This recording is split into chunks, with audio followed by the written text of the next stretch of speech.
have an exclusive interview with the Tim Donaghy expert. The real expert. He wrote a book about Tim Donaghy, literal book about the whole scandal, and I'm holding it right here. Gaming the Game, the story behind the NBA betting scandal, and the gambler who made it happen by Sean Patrick Griffin. He's going to join us because there's a documentary coming out on Netflix about Tim Donaghy, and we have some things to get down on the record and set straight before you watch that. I'm excited for this. Our next guest is a professor of criminal justice at the Citadel, and he wrote the definitive, in-depth breakdown of the Tim Donaghy scandal. He spoke to FBI agents. He spoke to the co-conspirators. He went deep in the weeds. I don't know if you know this, Tom. Did you know in a former life our guest was a cop in Philadelphia? Yes, he's done it all. He's seen it inside and out. His name is Sean Patrick Griffin. He wrote the book, Gaming the Game. And as you guys all get ready for this Netflix documentary that's going to come out next week about Tim Donaghy and that whole scandal, watch it with an immense grain of salt and a third eye. And definitely listen to this interview first before you do. Sean Patrick Griffin, I am so glad to have you on the show. Welcome to Basketball Illuminati. Welcome to our Truth Teller series. It's been a long time coming. I've been waiting to have you on because you are the Tim Donaghy expert. You've written the book on Tim Donaghy, the whole scandal. You are the authority of record on the Tim Donaghy story. So thank you so much for joining us here on Basketball Illuminati. Thanks for having me, Tom. It's been a long time. Well, Amin Mays, his book is amazing. It's Gaming the Game, the story behind the NBA betting scandal and the gambler who made it happen. And you keep thinking that the Tim Donaghy story is just going to go away. And then just on August 8th, we find the trailer for the new Netflix documentary is released. And Sean, you must have been jumping for joy. You were so excited to see it, right? That was exactly my reaction, Tom. Yeah, that's what it was. It's never ending. This thing is never ending. You saw it, and what was your reaction, Sean? Well, I don't know how much we want to go into this, but I actually knew about this for a long time. I had been contacted by the people who were producing it a long time ago. And it was never clear what they were going to do with it, but I was aware of the project. And so they interviewed me for a long time over multiple calls. I gave them documents. I gave them interview suggestions for the people they were going to interview. So I was aware of this for a long time. And you're not just someone who was sitting on their couch and interested in Tim Donaghy. What is your day job, Sean? I am professor of criminal justice at the Citadel in Charleston, South Carolina. So you're telling me the producers, I'm guessing, read your book, and you're a professor in criminal justice and organized crime. Mm-hmm. You seem like someone who might be wanting to interview for this documentary. Well, here's the thing. By the way, the audience needs to know, Tom and I have not talked about this. I'm answering these things on the fly. When they contacted me, they had not read Gaming the Game. They knew of Gaming the Game and they knew of me. And that's what makes this so frustrating to me. Is that they spent a lot of time, energy, and money on this and contacted me without having a clue about the story or about the documents or any of that. Wait a second. So, hold on. Wait a second. This isn't even shtick. I had no idea about this. I can't believe this either. They sat in a room and said, you know what we should get? The guy who wrote the book on Donaghy and this whole Donaghy scandal. The guy's a professor of criminal justice at the Citadel, a prestigious university for the military, right? And they say, get him on the phone, get him on the phone. How quickly did you realize that nobody had actually read the book? Oh, it was immediate. You don't even have to ask that question, of course. You can just tell, but some of the things they're saying, and you go, wait a second, why are you asking me that question? And then, of course, there was actually a funny exchange where I gave them questions to ask of interview subjects. And you could tell their argument was, wait, why would we ask those? They had no idea. And that's why, look, I'm reasonable. Maybe we're all going to be surprised on August 30th. Maybe it's going to be incredible and we're not going to hear all the same old BS that we've heard for the last 10 years. But I have no sense of that. And I was part of the process. So, Sean, did you think that they were exploring areas that you had already thoroughly investigated, but kind of like in the dark? And that you saw them going down paths that you had already been down? Oh, you guys are killing me with this interview because no, I wish that were the case.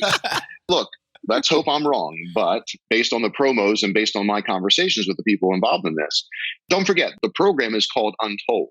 Mm-hmm. And from what I can tell, there's not a thing we're going to hear that hasn't been told already. It's been told. Yeah. And so when you ask me if they were going down paths or avenues that I had gone down, I wish they were, because that would be news to a lot of people. Looking at this trailer, I'm seeing some of the co-conspirators. So Tommy Martino, I think I see Baba in this, Jimmy Batista, who was, I think, the focus of your story, but you didn't just take Baba's word for it. Can you give the people just background information on who Batista is and why he was so important in your telling of this story? Sure. And by the way, I thank you for the way you characterize that, because some people have painted Gamblin Again as Batista's story.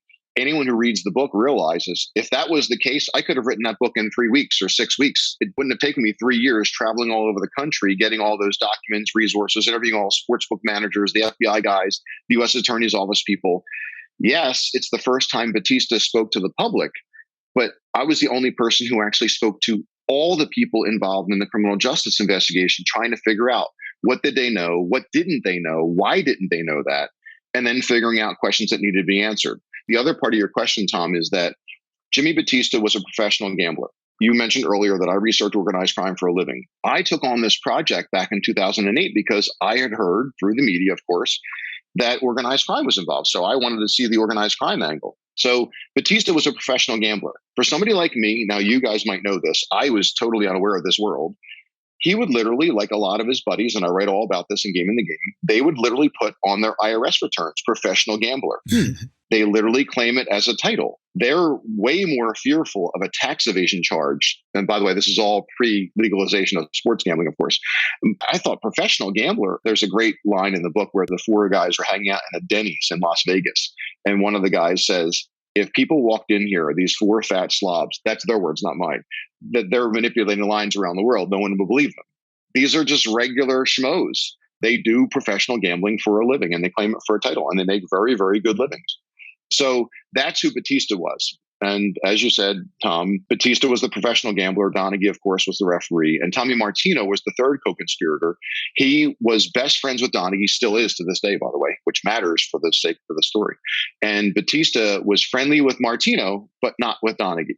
So they had this odd arrangement. They all knew each other from when they were little. What high school did they go to, by the way? Cardinal O'Hara. Oh, man. Oh, yes. That's a factory for NBA referees. If anyone ever sees Gamblin Again, there's actually pictures from their yearbook of Cardinal O'Hara in the book. It's awesome. It's so good. And one of the things, I didn't know the whole code speak. So like when Tim Donaghy wanted to tell Tommy Martino, The home team and away team. That's one of my favorite parts. So one of Martino's, his brother, Chuck, is out of state? Chuck was a local guy. So when he wants the home team to win, he would just talk about Chuck the whole time. You guys are joking about this. My students get a kick out of this because they say I'm passionate about my research. But when it comes to this, they say I'm animated about my research. And it's because of this. If people realized, don't forget, Donaghy's argument was that he wasn't fixing games, that he had inside information about the games. And that's why he was able to win successfully, right? Right. Well, he also says that he bet on more games that he didn't officiate than those he did, which would make sense if inside information really was the way that you were winning. Sure. But think about this, because you guys are just talking about the code. If he calls Tommy Martino and says, hey, I'm visiting mom tonight. It used to be mom and dad, by the way. Then it changed to the brothers. And he says, oh, I'm seeing Chuck tonight. Well, Tommy Martino doesn't know which of the 12 games that are being played that night he's betting on. The code only works if it's Donaghy's games. Sorry. No one caught that. As you know, Tom, I've exposed Donaghy in many different ways, but that's an easy one that you don't need access for all my stuff. Because otherwise the code would be too complex, right? Yeah. You'd have to have 12 different home teams or up to 30. Or you'd have to say, I'm visiting Chuck in Arizona. I mean, you'd have to figure out some other way. No one even pretended that was the case. By the way, for the public doesn't know, Martino pleaded and cooperated with the feds, as did other pro gamblers, most of whom the public doesn't even know about. And everyone's in alignment on this. And even Donaghy admits to the code. So there's really no debate about that. So there's the games that Donaghy worked, and then there's games that he didn't work, that he was betting on, or at least Batista was getting action on. But only a few. Explain to people what Batista told you about his winning record, Tim Donaghy's record, on games that he was officiating versus ones that he was giving picks on games that he wasn't officiating? Sure. Well, the public needs to know that the only reason that Batista and all the pro gamblers got involved in this was because they saw the bets on Donaghy's games he was officiating. That was the only reason they were interested. And so when Donaghy gets approached by Batista in December of 2006, Batista and all the pro gamblers have been betting on these games since 2003. They've been copying the bets. Donaghy did not know that until Gamblin Again came out in 2011. He had no idea what was happening. Whoa! Just so you know, I mean, the way it worked, Donaghy was betting with a friend of his who's just a regular guy, an insurance salesman, ironically. It has nothing to do with organized crime or gambling. Kincannon, right? Yeah, exactly. Jack Kincannon, right? Well, Kincannon was betting with a professional gambler named Pete Ruggieri. Pete didn't take him long to figure out that, wow, Jack Kincannon bets X number of dollars on usual NBA games, but man, on certain games, he's betting $5,000 and they're hitting at 78%. Doesn't take a rocket scientist to say, wait, what is noteworthy about those games? What's the consistent thing? And of course, there were games refereed by Donaghy, and they go, oh my gosh. And they knew that Donaghy knew Kincannon. This is what's funny. We're talking about conspiracies. The professional gamblers assumed that there had been a deal cut between Kincannon and Donaghy. But that actually wasn't true. It was just that Kincannon was placing Donaghy's bets. Anyway, and so from 2003 until 2006, the pro gamblers are copying. And by the way, when I say copying, and Tom knows this, I'm saying millions of dollars every game around the world. And there's a great line in the book where they said, the quote is, there wasn't enough money in the market for what we were trying to do. It's crazy. And you have to understand how much work Sean did to explain the world of gambling. Like, forget conspiracies and Tim Donaghy. This book is like a must for gamblers. If you're interested in the world of sports gambling, this book, you'll get just as much out of it if you know nothing about the NBA. $2 million? Man, I was carrying twice that in red ink before you even showed up. Look around you. Everything you see is smoke and mirrors. I got 3 mortgages on this house. What do you want to know? I'm gambling again. I want to take a step back from the particulars of the case and just ask you, Sean, you started the interview by saying you knew nothing about the world of professional gambling. So how does one learn about this world in order to write a book about it? What were the steps that you took? A couple of things. First of all, having access to the pro gamblers. In Gaming the Game, you'll notice I don't actually identify all but a few. And the way it worked was like, so, I mean, you know, if you're actually a pro gambler, you say, okay, look, you can sit in my chair and you can watch what I'm doing, but you can't say it's me. And so I did that for, you know, a long time. And you could actually watch, you'll get a kick out of this. And again, this was new to me. They would say, watch this. I'm going to manipulate this betting line. And they would literally sit there and they can actually target certain sports books. And the sports books know who they are. And if they say, oh my gosh, if this guy is betting X number of whatever, the line's going to move. But what the public never knows is they're doing that. And I actually describe this in detail, as Tom says in the book. A lot of times they'll start betting in Asia, which is 12 or 13 hours ahead of us, purposely on the other side of a proposition to get the lines to move so that when Europe hits, it's 6 hours ahead of us. And by the time you and I wake up, or I do on the East Coast, and you read the New York Post or wherever the betting lines is, that's the line they wanted. Well, they started on that yesterday. It's like a wave. Yes. They start the ripple over here. They're going to bet 200 or 300 grand overseas to get the line to move. They're going to hammer it with 3 million on our side of the shore. By the way, this is funny because I watch this live. They play games with each other. They all know who each other are. And theoretically, they're competitors, but they're also buddies. And they'll say, watch this, because they sort of know each other's betting patterns. And they'll say, watch this. Tom's going to chase this. Watch this. And they'll play with Tom. And then they'll text him, hey, Tom, gotcha. So like Baba, Jimmy Batista, he's paying Tim Donaghy like $2,000, $5,000 for winning picks. So if he says, hey, bet on the Celtics tonight, Baba is paying Donaghy up to $5,000 per pick, Amin. But listen to how much Baba's making on the other side of that pick. Well, I don't know how much he was making, but his average bet was $2 million. And by the way, there's another example. Donaghy did not know that until Gaming the Game was published. The original deal was that he got paid $2,000 a bet, and then it increased to $5,000 a bet. And Donaghy had no idea that that money was being chased all around the world. He was just betting with a guy he knew. So he did this for a couple extra $1,000 here and there? Yes. He risked his career. He went to prison. These people were making millions, and he was making $5K a pop. Yeah, he had no idea. Jesus Christ. Sean, let me just ask you point blank here for the listeners. Why didn't you just ask Tim Donaghy about all this stuff and include his perspective on all of these things? Great question. Well, first of all, in answer to Amin's question before, I also interviewed all the FBI guys, including their cryptographer. They actually have a guy who does crypto racketeering. And so when it comes to how they monitor money movements overseas, this case was about pro gambling. Now, this is a little in the weeds, but we love the weeds. We live in the weeds. Our habitat is the weeds. So please. This is the part I love, because the FBI at the time didn't look at offshore sports books as a big deal. But because of Gaming the Game and all the work, they realized, wait a second, if these people can be betting money overseas, millions of dollars every day, and it's coming onshore, well, why couldn't drug dealers and terrorists use those offshore sports books as money laundering operations?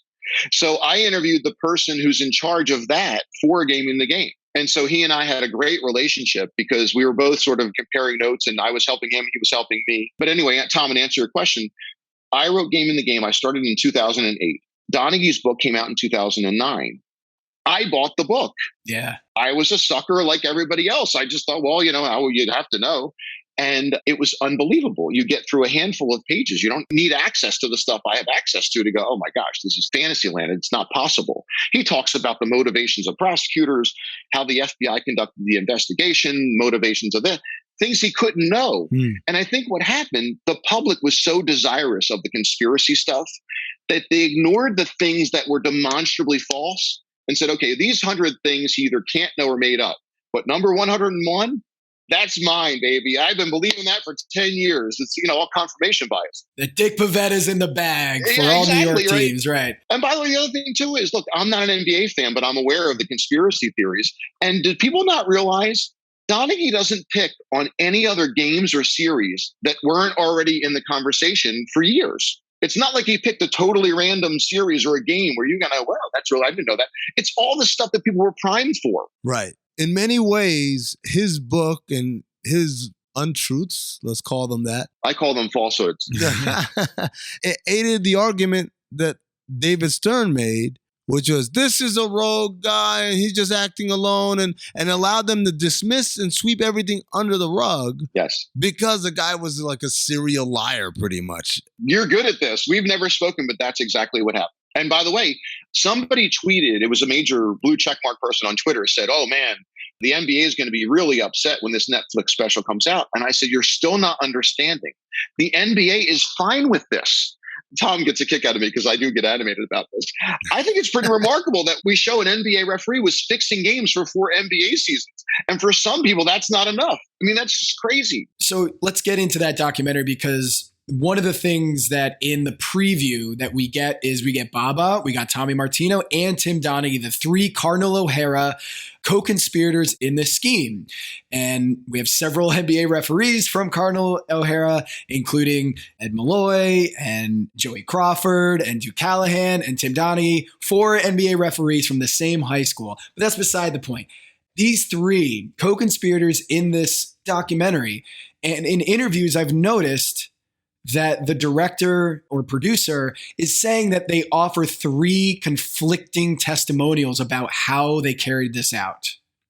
And my question to you is, does that mean that they understand that Tim Donaghy's full of shit most of the time? Then I wonder, but they're keeping him as the face of this thing. It seems like they're almost going to run with his side of the story.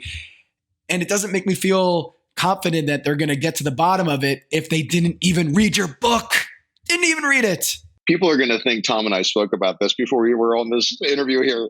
But Tom, you're very intuitive, because that's my take too. And here's the thing. They actually say in the IMDb description that all 3 stories don't align, as if there's no objective truth. There are betting lines. There are betting data. You can actually look at this stuff. Assume that Martino's a pathological liar. Assume that Batista is whatever. It doesn't matter. There are certain things that are objective truths. We're either speaking right now or we're not. That's what's driving me crazy about this story. People aren't even willing to do that. They go, well, we don't know, and it's an interesting story, and I'm sure you're going to hear about mob. Everyone loves the mob angle, which, by the way, the extent of mob involvement in this story would be as if Tom or Sean happened to hear about this story like many people did by 06, 07, and we were copying the bets. That's the extent of mob involvement in the story. But man, the media just loves it. It's in the description. So, Sean, you write this book, you break it down, you talk to the players involved, you talk to the feds, all that. At any point after the book is released, are you approached by anyone from the NBA saying, wow, you really uncovered some stuff. Can we pick your brain about any of this? No. And by the way, I mean this seriously. I get animated about this. I was surprised by a couple of things. First of all, I reached out to the NBA when I did the book, and I also reached out to the NBA Referees Association when I did the book. Mm-hmm. Because for people who don't know, the NBA commissioned a study called the Pedowitz study. Larry Pedowitz, an attorney in New York, he actually was interviewed for Gaming Again. He was very nice to me. But their investigation didn't have access to the three co-conspirators or to the FBI or their files. So by definition, their report could only do so much. Yeah. I reached out to them. And in fact, one of the things at the end of Gaming the Game is suggestions for things that the NBA should be doing to make sure this doesn't happen again. For instance, monitoring betting lines. I don't know if this is still possible. I have to believe it is. Don Best keeps access to all of the main betting lines. You can actually track it. And that's one of the things I do in the appendix of Gaming the Game. As I said earlier to Tom, ignore what Batista and Martino say. Just watch the betting lines. You can tell a lot just by betting line movements. And of course, I actually had Batista's laptop, so I actually had the betting records and actually show people in the book what he was betting. So even if you don't have access to that, the betting lines are public. And the NBA didn't do any of that. What was their response when you reached out to them saying, I'm writing this book, I've talked to such and such and so and so? They never even responded. David Stern was asked during an All-Star game about the book, and he dismissed it and said, oh, well, that's the word of an ex-con or a felon or whatever. He painted it as like Batista's word or whatever. Henry Abbott asked at a press conference of David Stern, like, hey, there's a book out and it talks about very in detail about the betting. And are you sure? How confident are you that actually Tim Donaghy didn't fix games? And David Stern essentially said, I keep getting asked about a convicted felon, and I guess there's another tome of lies and falsehoods, cataloging his misdeeds. Right. Yes, exactly. Yeah.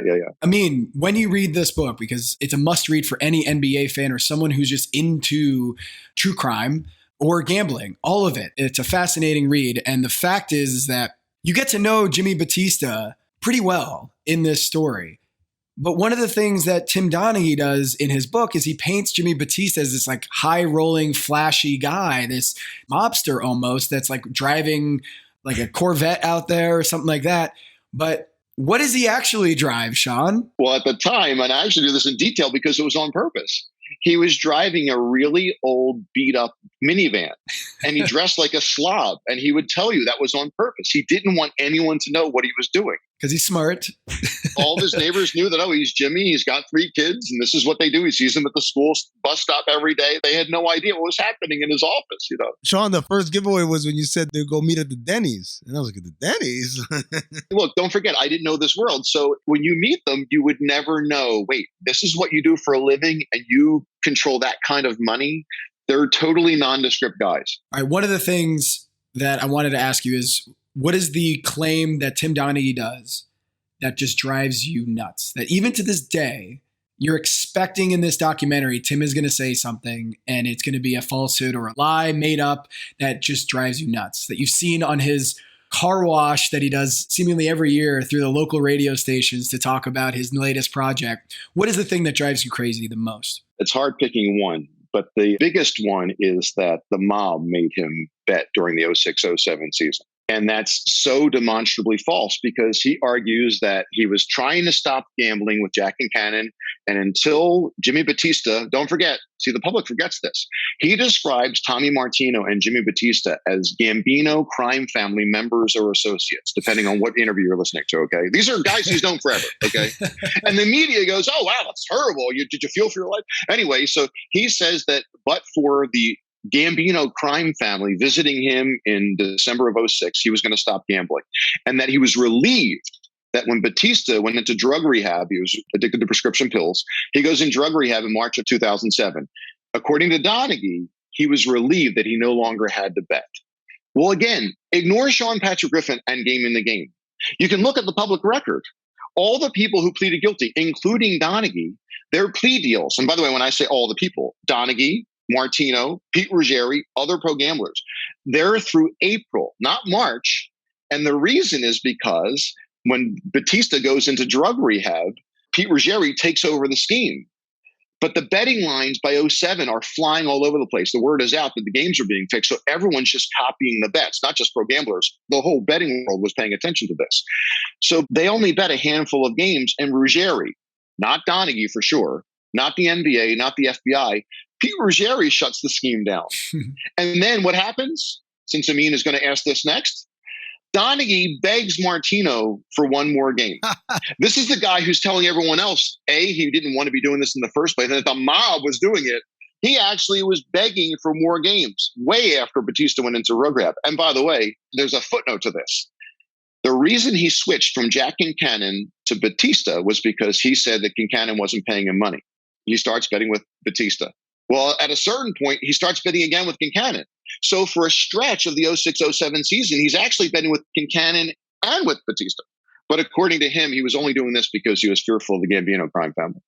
All right. So the other side of this is, as he throws the Gambino's crime family name in this thing left and right, well, it's not reprisal, but is there any reaction from the mob of like, whoa, slow down? Like some guys with Italian names are putting bets down, and now all of a sudden we're getting pulled into what could be a massive FBI investigation. I don't know about that. I have no idea. I know the FBI guys thought it was hilarious, but I don't know what the actual mobsters themselves think about this.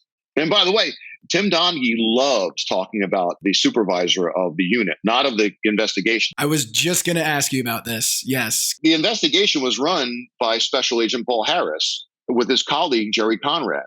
Most people have never heard their names unless they read Game in the Game. In the public, all you hear about is Phil Scala. Phil Scala housed the unit that ran the investigation.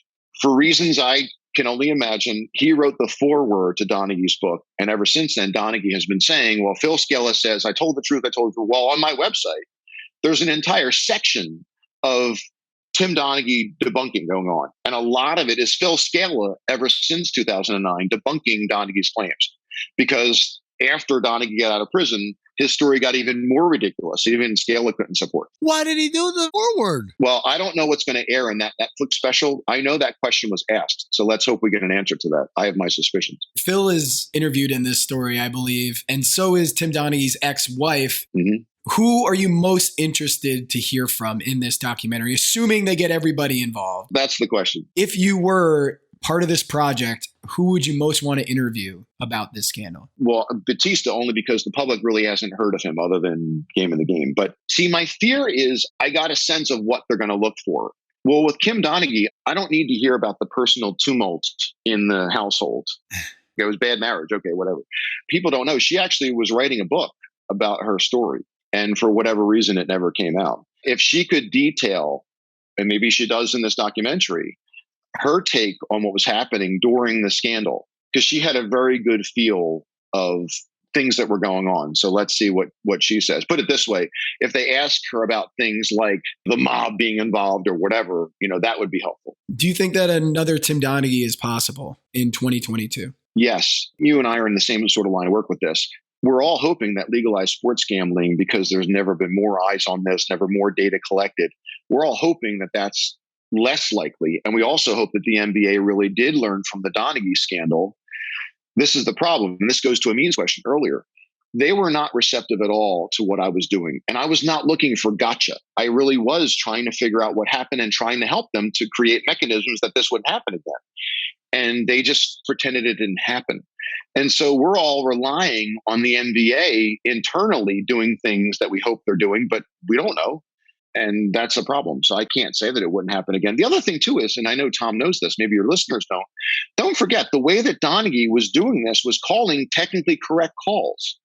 So even if you've got an NBA auditor in the arena, which they even did during the scandal, they're not going to pick up on calls that are technically correct. Mm-hmm. And Donaghy was known for calling a lot of calls and calling those noteworthy, oddball, technically correct calls. So that's not necessarily going to get flagged today unless I'm missing something. You mentioned earlier you approached the NBA. You also approached the NBA Refs Association, which a lot of people don't know. That's a completely separate entity. Yes. It works in tandem with the NBA, but is not governed by the NBA. What was their response? The same as the NBA. No response. They literally don't even humor a response. Wow. And by the way, you can make fun of me, but I honest to goodness thought I was going to have a conversation with them. But, oh well. Yeah. It's the scene from Blazing Saddles where Cleavon Little goes out on the town and everyone just kind of cusses him out. He comes back and Gene Wilder says, "What did you expect?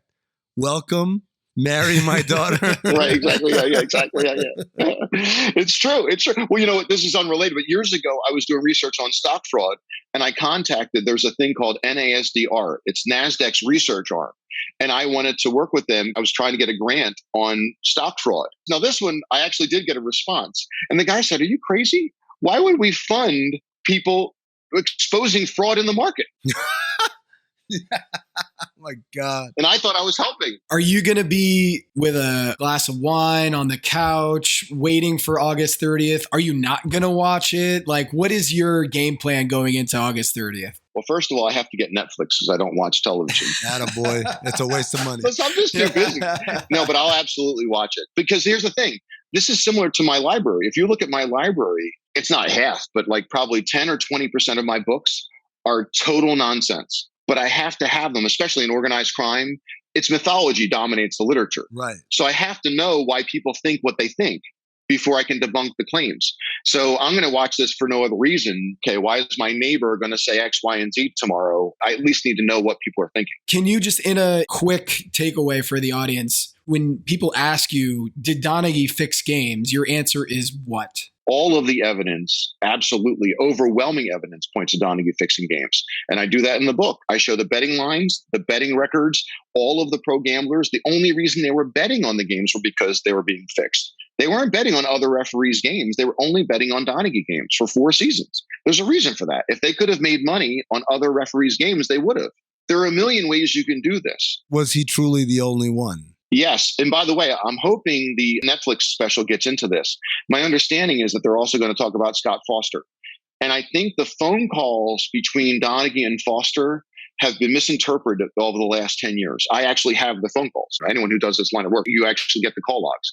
Well, look, maybe he was fixing games too. I don't think so. One of two things is more likely. Either he was copying the bets on Donaghy's games to make money, which, by the way, that's bad enough, but that's not him fixing games. Or he was giving Donaghy information that might help his bets. But that's a separate matter from him fixing games, which is what people keep alleging because they see the ridiculous number of phone calls. Right, because there's a difference in insider information, which is what that would be, and actual fixing and manipulating of the results. Exactly. And by the way, I mean, you don't know this, but with regard to inside information, Donaghy's argument was, I had inside information. I didn't need to do anything on the court. Well, the problem with that is he also says that he would make the calls to Batista or Martino from the bowels of the arena before the game. Well, you can only manipulate markets overseas if you were getting the picks the night before. So that's why Batista said to him when they got hooked up, got to let me know the night before. Right. There are a million ways to do this. And there's been so many examples of Tim Donaghy saying, well, this referee hates this coach. And so I remember this one night in Chicago, I told the guys to bet against this. It's just factually incorrect. Yes. Either that team didn't play in that night or the lines didn't match up with what he was saying. Yes. I teed up Allen Iverson here and then I gave Shaq 2 quick fouls here.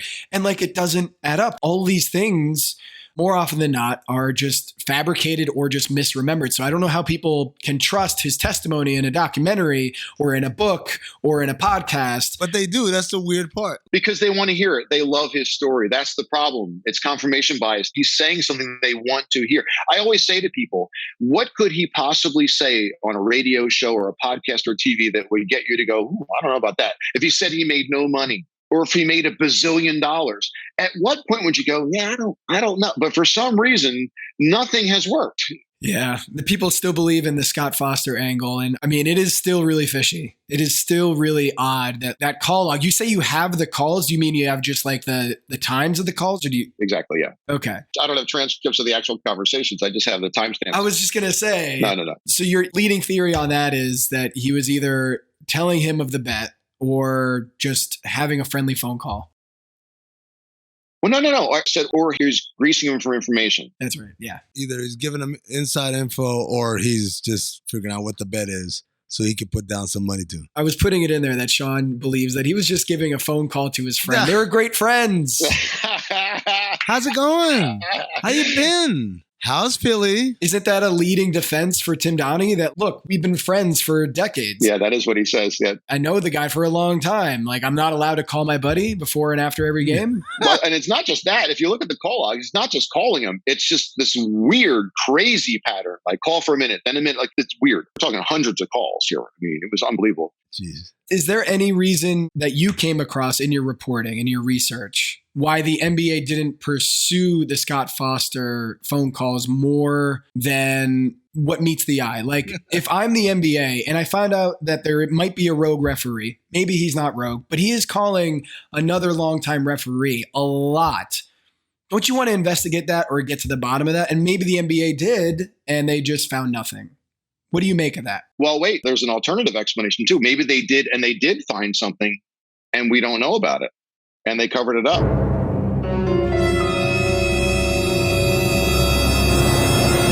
For the conspiracy theorists out there, that's not unreasonable. There is a chance that they did investigate Foster and realize he was betting on Donaghy's games with him, or that he was giving him inside information on his games. And that's what I was going to say, by the way.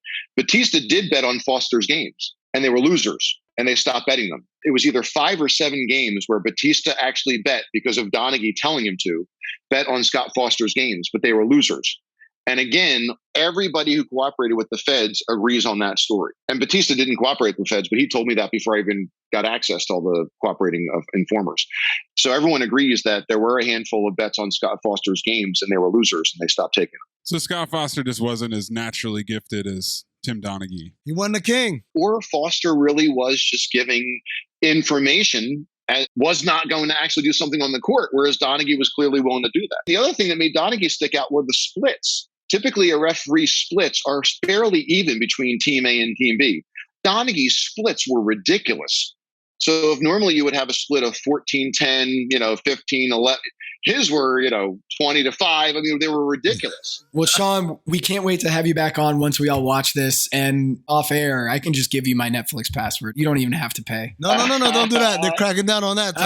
I know. They're cracking down. You can't say that on air, man. You can expense it, yeah, with the Citadel. Tom, this is what you do. You got to tell him you'll do it. We got to give it to him in code. Exactly. My brother Chuck. I do have a brother Chuck. Amin in Arizona. That's exactly right. Sean, tell people if they want to find not just your book, Gaming the Game, but also your writings on your website, all of the research that you've laid out there, kind of like a postscript. Where can they find all of your work on Tim Donaghy? SeanPatrickGriffin.net or .com. Sean is SEAN and Griffin is GRIFFIN. SeanPatrickGriffin.net. And on Twitter, I am SPG Author. I try and post as much as I can about this. People think I'm obsessed with this. I'm not obsessed, but it is for opportunity to actually correct the record. So whenever something like this pops up, yes, I get animated and I try and help out. And it's not trolling. I'm trying to actually tell people, look, there is an objective record here. Sean, I'll say it. Us here, we're obsessed, all right? We're obsessed with the truth. And every time you bring the truth, I am not ashamed to say I'm obsessed with the truth. I don't want to be obsessed with lies or falsehoods. I want to know that what I'm hearing, what I'm seeing is factual and not just the fancies of some felon or otherwise. So whether you call it an obsession or not, I will say for you, I'm obsessed. So thank you. Basketball Illuminati, I'm Tom Haberstroh, and as always, I am joined by the 5-star Illumin Army generals, Amin El Hassan, and our producer, Anthony Mays. We got a great show. We brought it back. Sean Patrick Griffin, the author of Gaming the Game, the Tim Donaghy scandal expert. He's also a criminal justice professor. He wrote the book on Tim Donaghy scandal. He came on the show, and people loved this episode. The rave reviews were just filling our inbox and our email address.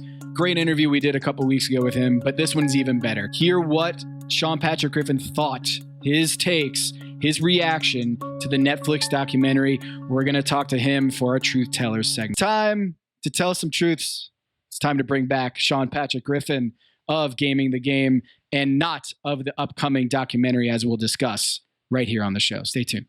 We brought you back here, Sean. You have written the book. I have it right here. I've got it all flagged and highlighted, Gaming the Game. story behind the NBA betting scandal and the gambler who made it happen. Thanks for joining us again.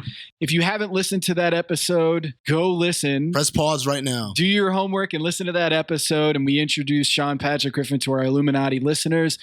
We kind of saw this coming, right? You said the producers reached out to you really early on in the process, and it was pretty clear to you that they had not read the definitive account of the Tim Donaghy scandal with primary sources, interviews with FBI agents, all of that. They just didn't read your book, and they still called you. Then after you watched the documentary, did you feel any better about their ability to tell the truth about this story? No. If you remember, I said on your podcast, I was trying to be reasonable. Yeah. Maybe I'd be wrong. Maybe all my spider senses, my spidey sense was wrong, but it wasn't possible. But what I didn't know, if you had told me beforehand, keep in mind, I was only going by what I had experienced with the producers or what little I had heard from Batista based on what he had been interviewed about. If you had told me beforehand that John Lauro, Donaghy's lawyer, and Warren Flagg, the FBI, former FBI agent and now private investigator or whatever, were involved, I would have told you I needed all I needed to know without ever seeing a thing. And I'll give you an analogy. If you're in my line of work, I mentioned on the last podcast, in organized crime literature, a lot of it is very sketchy. It's street rumors, legends, things like that. So there are a handful of people, literally, it's not hundreds, it's maybe a dozen or two in organized crime history. If you're looking at books, people like me, literally, when I look at a book, I first look at the reference section. I can tell you what a book is going to look like, either looking at the end notes, the source notes, or the references before I ever even buy the book. And that's what this show was. If you read Gamblin Again, there's a chapter called Tim Donaghy's Assault on Justice. Yeah. Well, what I didn't know, I could sense it, but I didn't know how bad it was going to be, was that the Netflix show is Tim Donaghy's version, debunked version, by the way, of the NBA betting scandal. That's why I said on Twitter, it's actually worse than I thought it was going to be. It's funny because I remember the conversation we had. I went back and listened to it. We asked you about what your impressions were based on them approaching you and your conversation with the producers prior to this project getting made. And you said something along the lines of, the series is called Untold, but everything they're talking about is stuff that's already been told. I thought that's what we're going to get, stuff that we already know, but, you know, to a mass public, maybe they didn't know. And instead, what I got was things that even I, having not read your book in entirety, just excerpts and sections here and there, could automatically identify, like, oh, that's the farthest thing from truth. Well, that's true. Well, look, as you guys know, the first however many minutes of the quote unquote documentary are on favoritism to players and things like that. You don't need access to Tim Donaghy or anything for that. That stuff's been around forever. But even with regard to the NBA betting scandal, I'm not exaggerating. This is not hyperbole. Quite literally, there's not a thing in that documentary that, if you've been paying attention to the story, that was new. It was new in some regards. If people had not listened to the podcast that was done in 2020. The Whistleblower podcast, right? Yes. The last third of the documentary was heavily the material that you would have heard if you listened to the Whistleblower podcast. That, of course, had its own problems. But my point is, if you've been paying attention to the story, honest to goodness, there's not a thing in that documentary that was new. It really wasn't untold. I mean, the parts that were untold were the parts that shouldn't have been told because they weren't true. Even things like the favoritism stuff, it's wholly irrelevant to the story. When you bring all those things together, I guess you could make a case for circumstantial evidence, but I just felt like there was a lot of information there that wasn't relevant. And then stuff that was really relevant also is not untold because you wrote a book about it. I found wholly confusing. I mean, that's one of my main issues with the documentary. Batista was interviewed for 13 hours. Think about that for a second. And yet we get what we saw. Well, I mean, Sean, to be fair, our last episode was 15 hours and I just got real creative. Hey, listen, with me as an interview guest, that's possible. I give people like you a tough job trying to edit these things. I'm so long-winded. But my whole issue with this is I stupidly thought this was going to be a documentary about the NBA betting scandal. What it was a really sharp-looking, you have to give them credit, the production value is impressive. It was a sharp-looking version of Donaghy's book. Yes. It's Donaghy's story And what they did was really shrewd, by the way. And again, this is where I have a different take on this just because I'm an academic. I don't like these things because, fine, they're going to do something from a perspective. But A, there's objective data. B, there's evidence that debunks what they put out there. But beyond that, they literally had access to the people and to the data to get it right.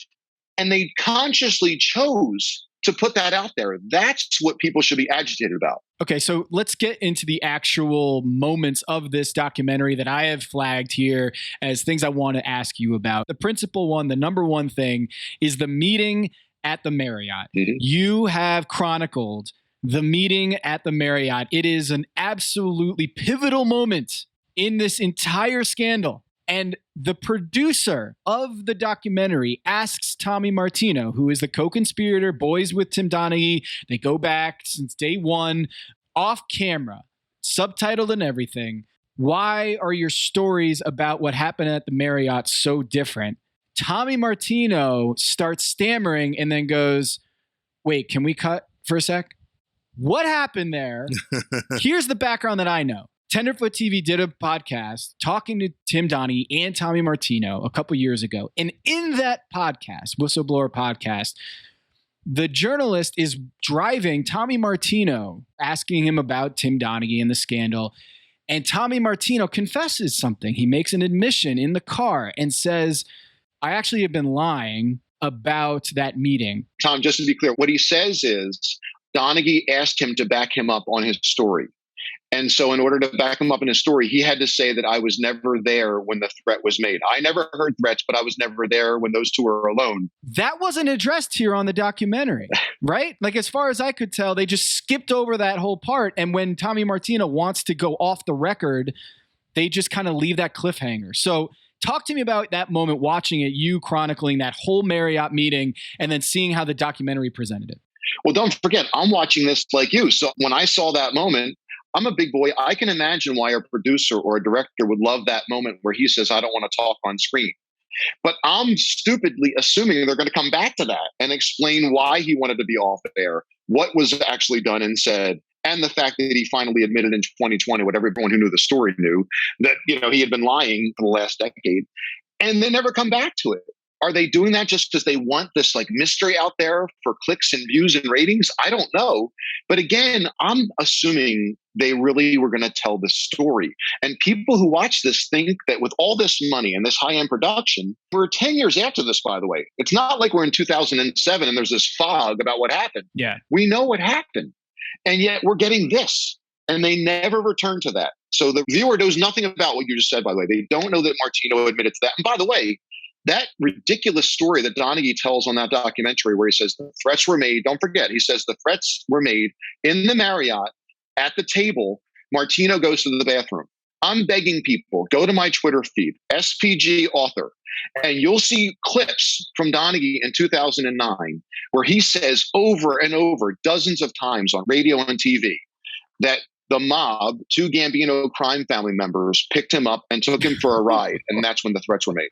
Wait, what? Who are the Gambino mobsters? His best friend, Tommy Martino, and Martino's good friend, Jimmy Batista. But that's my point. His story has changed so many times, just like Martino's, and no one is paying attention to this. The craziest thing to me was there used to be the saying, I don't know if it still exists, all you need is a last name that ends in a vowel in order to be implicated in the mob. Yeah, right. I'm watching this and knowing what I know from what I've read of your work, from our conversation, I know that neither of these guys are mob guys. No. And the documentary makes it seem like Batista was a fringe mob guy. Yeah. Even that is a very, very deep stretch of the truth. No, listen, that's ridiculous. And here's the thing. I could do an hour on this alone. This is why I get so upset about this. The framing is driving me crazy with these sorts of things. Scala is in that documentary and he says something like, oh, Batista wants to deny that people in organized crime made money or profited. Batista never denied that. I wrote extensively about that in Gaming the Game. That's not the issue. Yeah, of course, if you're handling that kind of volume, there are all sorts of people 1 degree, 2 degrees removed from organized crime who are betting. The public gets this wrong all the time, and I explain this in Gaming the Game too. There's a great line in the book where Batista, and I think the quote is, people think that we'd be afraid of organized crime. In pro gambling, We're the whales and they're the fish. Huh. And his argument is we're the ones running the market. We can take money out of their pockets. They can't take money out of our pockets. That's one of the nuances that is never explained in something like this. But with regard to that meeting that's talked about in the show, I described in Gaming the Game, Batista is moving money and gambling with a big time gambler in New York City, who, by the way, is Jewish. For the sake of this conversation, The Jewish mob, they got it. exactly. Well, he's the one who was gambling and moving money for the Gambino crime family. That's true.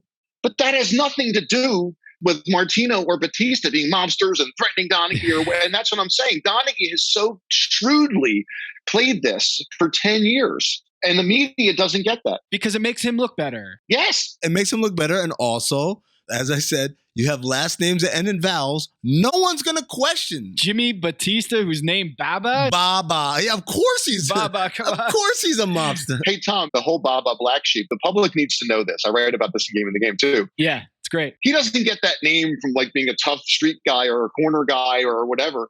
His family gave him that nickname because he was the black sheep of the family.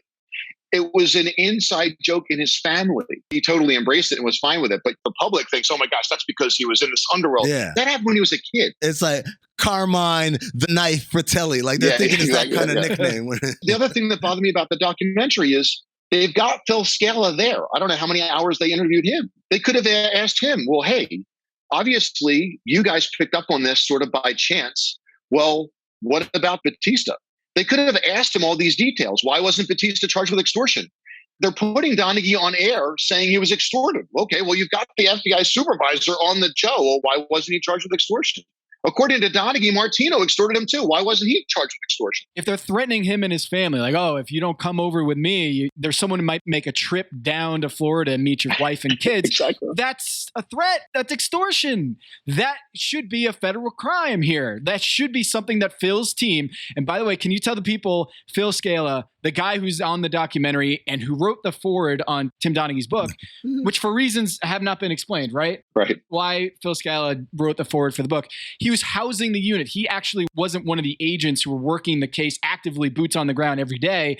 Those two agents are not retired from the FBI and therefore can't talk. You are good at this. That's the issue, yes. Scala's the only one who can talk, and he's the guy who's managing this thing, but he's not actually doing the dirty work, right? That's exactly right. The agents were Paul Harris, he was the case agent, which in layman's term is the lead agent, and Jerry Conrad, and they haven't retired yet, and no one even knows their names. No one knows the names of the U.S. attorneys who worked the case. There are only two of those. That's the thing. When you're talking about the NBA betting scandal, you're literally talking about 5 people, including Phil Scala, 2 assistant U.S. attorneys and 2 FBI agents. And you haven't heard from any of those other than in Game in the Game, of course. I want to make another point to Tom's point about the fact, well, they could have been charged with extortion. Don't forget, in Donaghy's plea agreement, the feds write he was never anything more than a willing participant. That's a quote. And the judge, when she sentenced Donaghy, said he was more culpable than his co-conspirators.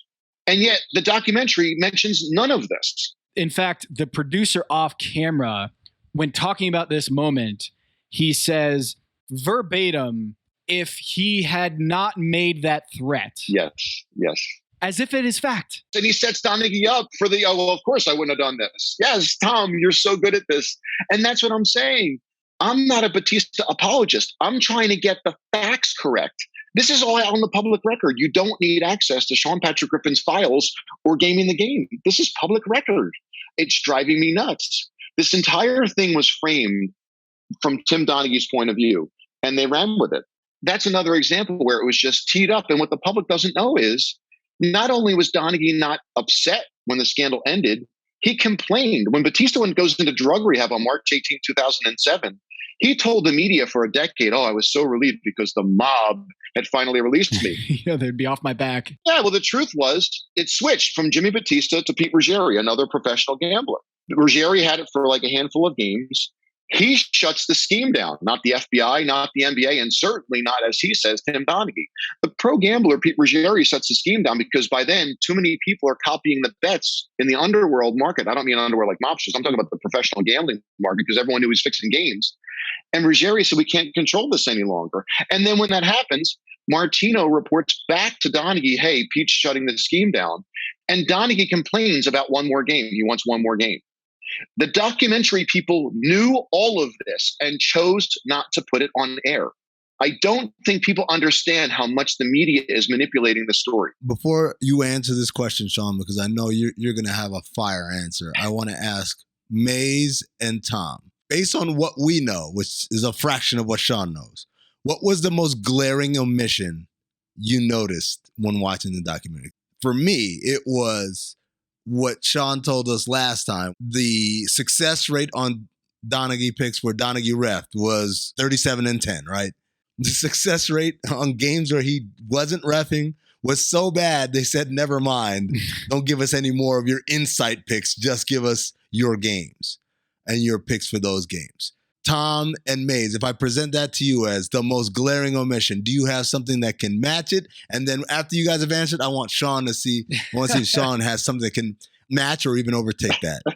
They completely didn't mention that Tim Donaghy's uncle, Billy Oakes, was an NBA referee. They were talking about like his life as a referee and the nepotism in the referee ranks, and they just glossed over the fact that his uncle was an NBA referee. They left a couple things out, but the one that you mentioned, it hadn't even hit me because I just assumed that it was talked about on the documentary. But the fact that his non-Donaghy game bets were losers almost every time, they just left that out of the documentary. For me, I think it's what Sean told us about last time, which is the Animals, Batista's crew. Mm-hmm. We get a couple references by Batista to the Animals, and they do absolutely no exposition about who that is, what they did, all the things Sean told us about how they presented themselves and how they were just kind of regular schmoes that were making $1 million bets. There was absolutely no insight into that, and it was weird out of context, because if you just hear the Animals, I guess you could think that that's maybe the mob. Sean, can you top any of that with an omission? You feel like, oh my God, I can't believe they left that out. Well, it's related to one of your things, which is, don't forget, it starts out with the quote unquote inside information angle, which has obviously always been his argument. You can debunk that with a blizzard of data, whether it's betting lines, betting records, the cooperating government informers, who, again, they know about this. They know, based on what I told them and what I gave them, they know who the cooperators are. They had access to all that information. And by the way, when Martino talked to them, he's one of the people who said that they were only betting on Donaghy games because of the few losses they took. He told the FBI that. So they could have picked apart that whole thing. And by the way, Amin, last time I was on, you love the code. Yeah. Well, here you've got Donaghy and Martino on the documentary joking about the code. But no one is realizing, wait, they're actually admitting that they're only talking about Donaghy games. There's another part of the documentary where they do the same thing, where they have Martino on there saying, oh, yeah, after every game, Donaghy would call me and say, good boy. Yeah, good boy. Yes. It's all because they knew what game it was. In your book, Batista says Donaghy would always call him right before a game and say, what's the number? What's the number? He needed to know what to beat, yeah. He doesn't need to know the number on anyone else's games. He just needs to know the number on his games. So the thing that drives me nuts watching this documentary is they talk about certain games, and you're not an NBA analyst. You don't have the same sort of experience watching these games as Amin, Maze, and I do, where we can say, I wonder what the tape actually says. And so they bring up that Knicks Heat game, okay? Knicks Heat, February 26, 2007. Here's what Tim Donaghy says. He pushes Derek Stafford under the bus? It's Derek Stafford. I'm like, what? I was refereeing with Stafford. This is Derek Stafford, longtime NBA referee. He was buddies with Isaiah Thomas. This is what Tim Donaghy's saying. I knew Stafford didn't have a liking for Pat Riley, even a little bit. And I knew any chance he got, he'd stick it to him because he was that type of referee. Okay, you can go back and watch the tape and see all the times that Derek Stafford stuck it to Pat Riley. And Tom actually went back and watched the tape, ladies and gentlemen. He's not hypothetically saying, go back and watch the tape. This is someone who actually went back and watched the tape and counted. And Tom, what did you find? Donaghy was way more biased against Pat Riley than the Knicks. It was unbelievable. 18 calls Tim Donaghy made in this game. I watched the game, just charted. Took me maybe an hour, 2 hours to watch all these plays. 14 favored New York. That eventually covered by a lot. New York, 14 calls. Miami, 4 calls. So Tim Donaghy is claiming Derek Stafford is in the tank for Isaiah Thomas and the Knicks, and he hates Pat Riley. But Tim Donaghy was way more biased. If you look at the ledger, making a lot of calls for the Knicks than the Miami Heat. You look at Derek Stafford. He made 16 calls, 9 for the Knicks, 7 for the Miami Heat. Almost even. Derek Stafford, who Tim Donaghy is saying on the documentary that he was going to stick it to Pat Riley any chance he got, was so in the tank for the Knicks that it was basically even, the calls that he made. In fact, there's an amazing moment where Tim Donaghy's on the floor. They're running back on defense. Pat Riley is so mad at a call. Shaq goes up for a layup, doesn't get the call, thought he was fouled. And on the call, Mike Breen is yelling, wow, Pat Riley is screaming at the refs. And so Derek Stafford tees him up. If you're Tim Donaghy watching that moment, you know, I have this play where Derek Stafford is teeing up Pat Riley. That's proof. That's proof that he hates Pat Riley, right? But a couple plays later, Derek Stafford calls a technical on the Knicks. On the Knicks. Like 2 plays later, and negates that whole thing. Well, not only that, Tom, correct me if I'm wrong, the no call wasn't Stafford's no call. It was Donaghy's no call. Yes. So he tees up Pat Riley for overreacting to a no call that Donaghy is responsible for, or responsible for not calling it. So Stafford had Donaghy's back. Yeah. Pretty much. And then years later, he shoved him under the bus. There's another thing watching the tape. One of the violations that he actually called for the Heat actually benefited the Knicks. Even though he called it against the Knicks, it benefited the Knicks, and I'll show you why. Shaq is going up for a layup, and he makes it. And as he's going up for the layup, he gets fouled. Tim Donaghy calls the foul, and everyone's like, oh, that's an and one. Tim Donaghy's saying, no, on the floor. Not an and one, on the floor. That's a foul. That shot doesn't count. And everyone's like, what? Like, that was obviously continuation, and he laid it in. So Tim Donaghy is calling a foul against the Knicks, but it benefits the Knicks because it wipes away a potential three-point play. And instead, it counts as 0. So the nuances of what Tim Donaghy would do to sway the line and benefit whoever he is picking, this is all a long way to say, why didn't they have an analyst or a journalist or someone who had written a book to say, hey, yeah, we watched the film, and actually it's 14-4. Tim Donaghy was way more biased towards the Knicks than Derek Stafford was. Well, Tom, here's the other issue. You just said it took you maybe an hour or so with no research budget and no assistance. This was a very big budget documentary that's been in the works for a long time. I have my own hangups, as you've heard, but there's another example. That has not stopped with this story. You know, last podcast, you nicely referenced Henry Abbott's work. There have been a bunch of people, not dozens, but a handful of us who've taken the time to do this. We're either the unluckiest people on the planet, or he says a lot of things that are factually, demonstrably false. Why not have a Henry Abbott on this program being like, okay, we covered this on ESPN and it was very obvious X, Y, and Z. They didn't have a single third party to come in here and direct the audience on what's BS. Because the idea that the 3 co-conspirators have conflicting stories could have been explained by a third party being like, yeah, this is what happened. But they didn't call you to sit down for an interview. They called you just for background info, apparently. That's actually one of my main issues with the documentary. Don't forget, I'm proud of Gamblin Again because it's not Batista's story. If there are diverging opinions or versions of events on, for instance, like the Prophets, they don't agree on how much money Tim Donaghy got paid. Donaghy says that he got paid 30 to 40. Martino says he paid him between 115,000 and 120,000. And Batista says that he paid him between 201 and 209,000.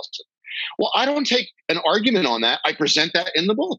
There are a bunch of examples like that where you just tell the audience there are divergent opinions or recollections of what happened and let the public know. And they don't do that at all. They literally take Tim Donaghy's word as gospel and then see what I think is more dastardly. I think what they did is awful. They get these other interview subjects and selectively edit their answers to craft their narrative. So it looks as one big compelling package. And that is outrageous. I would have loved to have sat in those interviews for, however many hours it was for each person. Because I've done that before. I've been interviewed for documentaries many times. And I'm long-winded, and I can understand how they need a 30-second clip, and I'm giving them 2 minutes. I get that. But you can do that without changing history and manipulating history, and that's what they did here. So, Sean, we've talked a lot about this, just about the subjectivity of the documentary. You called it the Donaghy defense documentary. Yeah.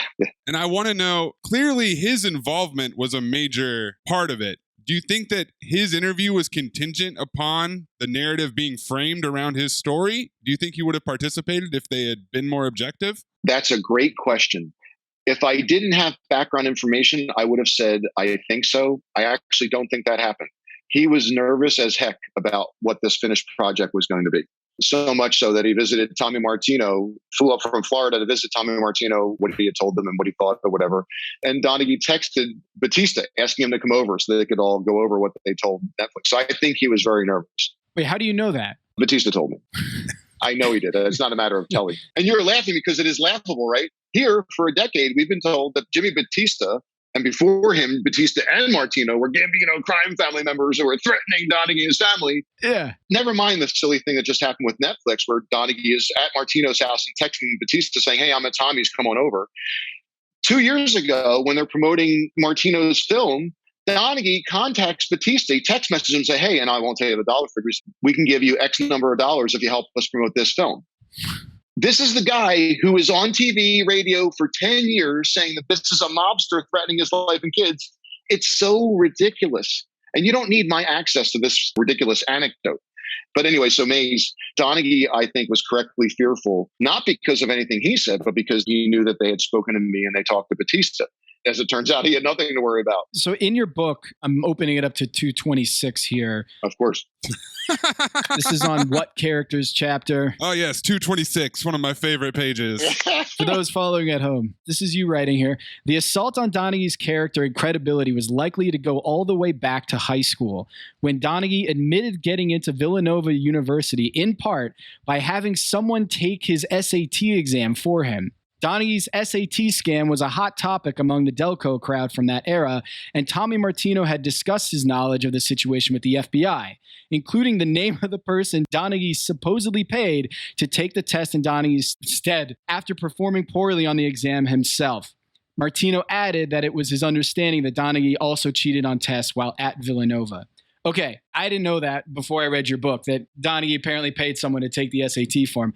But all of these things could have been presented as like a rehashing of his credibility and like the lies that he's told. Maybe you can't believe everything he says on this documentary, but they didn't touch his credibility. They tried at the end with the whole, did you make more money than you said you made? Yes. That was their way of saying, see, we pointed out that he's an untrustworthy liar, but they literally waited an hour and 17 minutes to drop that. But even that is sort of trivial. Okay, what a surprise. He wants to hide income either from his ex-wife or from the IRS. Big deal. They spend an hour on all the other stuff that you can literally debunk. But to Tom's point, I don't know why everyone, and I'll defend the documentary, I'm putting air quotes around defend, because everyone's been doing this. They're treating him like they're interviewing Amin or they're interviewing Tom. He's a guy who's convicted of a felony, and the felony is fraud. Not to mention all the other stuff, whether it's his SAT things or whatever. And by the way, Tom, I was chuckling when you're reading from one of my favorite pages, of course. If you go through that, that also gets into all the stuff that Tommy Martino told the FBI about what they were doing during the scandal. When you look at this documentary on Netflix, there are a handful of ways, if you really know the story, where you go, oh my gosh, I get it. I know what they're doing. They're framing this in Donaghy's voice, but making it look like it's the story. And my examples, I told you earlier about the profits. Well, there's the other one about cranberries, where they make a big deal. They quote Tim Donaghy saying, yeah, well, we all had cranberries. We weren't supposed to talk to anybody. Well, we know that he didn't follow that, meaning Batista didn't follow that. Well, what they don't tell the public is they all, meaning Batista, Donaghy, and Martino, all told people about the picks after the deal was made in December. Batista told the professional gambler in New York. Donaghy starts betting again with Jack and Cannon, who you know from the start of this back in November. And then Martino starts sharing the picks with a friend of his who's at a sports book in Costa Rica. That's why the betting lines are flying all over the place. I'm not defending Batista. I'm saying if you're going to put that out there, like, oh, well, here, this is what the problem was, that one of us was violating the code of secrecy. Well, that's just not true. When Martino was talking to the FBI about all this sort of stuff, he was also talking about the drugs he was getting Donaghy and the prostitutes he was getting Donaghy. That's not relevant to the story. But the way that the documentary was framed, you would think, oh my goodness, like Batista's this pill popper or whatever, and the rest of and Martino says, yeah, it was sort of the problem with Jimmy's drug use.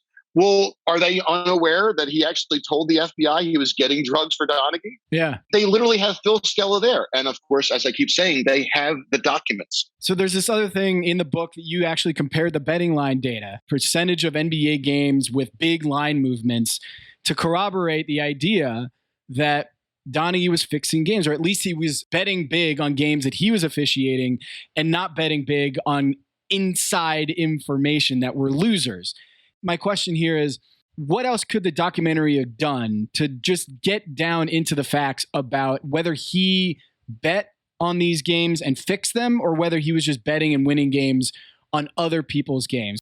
There's the fact about Chuck versus Johnny, home and away. You only know that if it's only one game that they're talking about, not the entire slate of games. But was there another way that they could demonstrably show that evidence was everywhere that he was fixing games? I would have done that a couple of ways. First of all, I would have spent a lot of time with Phil Scala. Phil Scala was very open to me when I interviewed him back in whatever it was, 08, something like that, on the limitations of the FBI's investigation. See, that's the problem too. USA Today did a review of the documentary, and they did what a lot of people in the media do. They say, oh, the FBI concluded Donaghy didn't fix games. Yeah. That never happened. That literally never happened. So what did happen? Like, what is the conclusion, quote unquote, that the FBI came away with? They simply said, we had a handful of agents who looked at a handful of games, and they didn't see anything outrageous to suggest games were being manipulated. But Tom, think about this. Tim Donaghy told the FBI he didn't know what games he bet. Stop right there. So if you're the FBI and you don't know what games to look at, you also then don't know what the betting line propositions are, and you don't know what side he took. So what are you looking at? There's no research to be done. First of all, why would FBI agents, no offense to FBI agents, but what would they know looking at game tape? It's not their fault, but it's not what they do. I know. I was thinking the same thing, yeah. And then Scala says, well, of course we were looking for malicious fouls. Well, as you and Amin and Mays know, that's not what was being done. So if they don't know the games, they don't know the bets, and they don't know how the hustle was being done, they don't know what they're looking for. So what the FBI said in court filings, and I'll give Scala credit for this, he said this publicly, they were very reserved in what they said. They simply said, we didn't see evidence of malicious or ridiculous calls. Egregious. Yeah. And that's a fair point. You could get dozens of people to do that and come to the same conclusion, but they're not saying they concluded he didn't fix games. And importantly, Scala pushes back against that. And he sort of does in the documentary where he says, well, obviously, if you've got financial interest in a game, it's impossible for you not to at least subconsciously have that impact your bets. Oh, Tom, just so you know, the documentary could have gotten into this too. The NBA, 3 years ago, 2019, they put out a statement in response to ESPN, the magazine's article about this story. Because the ESPN, the magazine said, well, the NBA concluded Donaghy didn't fix games. The NBA, in their official statement, says, we never concluded Tim Donaghy didn't fix games. And what the public may not know is that David Stern was deposed for one of the hearings, either the Supreme Court case or one of the congressional hearings when all the legalization of sports gambling was taking place. Right, right. And he was asked under oath about that, and he said the same thing. Yeah, we never concluded it in fixed games. I know your audience must think, man, Griffin gets really wound up about this. It's because this stuff, I'm not in the engineering department at the Citadel, right? Those guys are walking geniuses. I'm a criminal justice professor. I'm proud of my work, but it's just legwork. You can do this. And my goodness, they are either lazy, incompetent, biased, or some combination, because you can do this. I really like that, Sean. I liked how you demeaned yourself, but then used that as a relation to the people that made the documentary. And if you're not a genius because the engineers are, where are they on the scale? Lazy or biased, Maze. That's the answer. Oh, okay. Batista says a lot of pretty strong statements about David Stern and the NBA in this film. Yes. And he is alluding to a cover-up, that David Stern controls everything, that MF or whatever he wanted to call him. Knowing Batista as well as you do, what is Batista actually alleging? Because I don't think he's saying that other referees were fixing games, because he would have known that, right? If Scott Foster was fixing games, he would have been betting those games and making a gajillion dollars, but those were losers. So what exactly, and the documentary didn't really dig into this, when he says there was a cover-up from the beginning, What is he alleging when he says that? Your audience is going to think I'm kissing your rear end. That's my problem with the documentary too. They should be asking that question also. And I think they didn't want those answers. I would have done that with Scala a bunch of times too. I would have had a bunch of follow-ups to all these things. What exactly are you saying? What are you alleging? And in Batista's case, if you read Gamblin Again, there's actually a section about Scott Foster. Batista has had these beliefs literally going back to 2007 and 2008. But covering up an investigation into Foster is different than covering up something that Foster was doing. If Batista is upset that the FBI or the NBA didn't do a thorough vetting of Foster, that's fine, but that's not what people are thinking when they see that documentary. I'm not making any allegations about Scott Foster, and I'm not defending Scott Foster. I'm only saying I've had copies of those phone logs too. And obviously Foster says there's a chance that Donaghy was calling him and greasing him for information and he didn't realize it. But those were totally innocent calls. Well, that's possible. There's a chance that Scott Foster was copying the bets on games Donaghy officiated. That's where Batista starts getting animated because we still don't know. We're now in September of 2022. Don't forget, the FBI and the NBA both researched this scandal thinking through Tim Donaghy's perspective. They bought his BS. It's not occurring to them that he's actually fixing games and that other people might benefit from copying the bets. So we don't know if that question was ever asked of Scott Foster. That blows my mind. I never thought about that the reason why the calls, even the reason that had he worn a wire, all it would have revealed is that they were all also betting on Donaghy's games. They all knew that he was in on it, and they were like, all right, well, I'm not doing anything wrong other than profiting off of this thing that he's going to do Wow. Oh, my God, I got to take a walk. What the hell? Did Scott Foster have a cousin that lived out of state? Exactly, or in Costa Rica. How's cousin Jason do? Good? Okay, all right. Good to talk to you. See you later, Scott. But the point is, when you ask the question, Tom, Batista's upset that was never even vetted. And to his point, we don't know because, to my knowledge, that's never been considered. It's certainly not in the Pedowitz report, the NBA study of the scandal. And the FBI's never spoken about this, so we don't know. The Pedowitz report did have 8 pages allocated to Scott Foster and the phone calls saying, we looked at his phone calls and this is X amount of phone calls that he made to Tim Donaghy, but he also made similar phone calls to other referees, Mark Wunderlich and Matt Boland. And they were also really short calls. And once Tim Donaghy was out of the picture, the pattern continued. It wasn't like what you think it is. Batista's upset because he wants to know, I think in Gamblin Again, he talks about why didn't the NBA show us the call log when Tim Donaghy called Scott Foster? Who did Scott Foster talk to right after that? Yes, exactly. Yes. If Batista is right, Tim Donaghy is calling Scott Foster with a pick, and then Scott Foster might have called his bookie or someone like that. Right. Yes. When he gets all fired up on the documentary, he's saying that the NBA didn't properly vet the Scott Foster angle. And also there was a pretty strong move by Batista and them. Maze and I were talking about before, they were pushing to get the NBA's referees on the stand, right? Yes. His lawyer, Batista's lawyer, wanted Tim Donaghy, that case, to go to trial. We were talking about how Batista definitely showed his gambling chops by continuing to raise the ante and push it towards trial, and that he ended up winning the bet or bluffing it, I suppose, because they lowered his sentencing. That was presented in the documentary in a sinister light. I forget the quote, but Donaghy says something like, well, the NBA was trying to cover this up, and that's why Batista got a sweetheart deal. That's not what happened. It's very complicated for a podcast, but the short version is the FBI office in Brooklyn hated coming down to the suburbs of Philly. Don't forget, these are organized crime guys. Well, they're now dealing with a white-collar gambling case in the suburbs of Philly, and they're having to travel down all the time. And once Donaghy agreed to plead guilty and Martino pleaded guilty, there's no story. And the other thing, too, is by then they had concluded that there was no way that they could figure out if games were fixed. And they wanted to get back to their real job, which was fighting mobsters.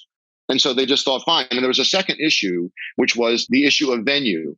Batista's lawyer, Jack McMahon, had figured out there was no reason that case was being tried in New York City. He said, why am I traveling up to New York? You're arguing that all the phone calls and all the things my client did happened in Philly. So he called their bluff. Oh my God. And they said, okay, fine. We don't want to go down there and we'll give him just gambling. And as you heard on the documentary, but he goes, well, I'm a gambler. That's no problem. This just reminds me of when Larry David and Jason Alexander arguing about whose office is going to hold the meeting in Curb Your Enthusiasm. Have a meeting to hold the meeting, to decide on the meeting. Everything is framed in a pro-Donaghy, evidence-free fashion. What about the TV deal? Yeah.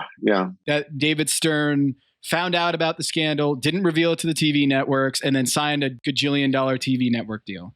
That, to you, is not evidence that he was trying to squeeze this TV deal and he had every incentive to sign that deal before this scandal broke out, that this was evidence that David Stern is a mob boss, essentially. Well, I think I was the first non-FBI, non-U.S. attorney person to hear that story.